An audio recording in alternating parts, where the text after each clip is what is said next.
ಜನ ಬಂದಿರೋದೇ ಇವತ್ತು ಈ ರಾಜ್ಯಪಾಲ ನೋಡೋದಕ್ಕೆ.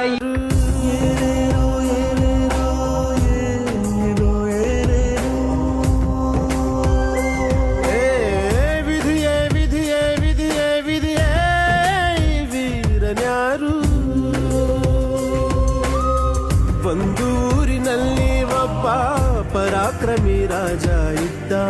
ರತಿಯಂಥ ರಾಣಿಯೊಡನೆ ರಾಜ್ಯಭಾರ ಮಾಡುತ್ತಿದ್ದ. ತಾನು ತನ್ನ ಪ್ರಾಣನೇ ಪಣವಾಗಿರಿಸಿ ಕಾಪಾಡೋ ಶಾಂತಿ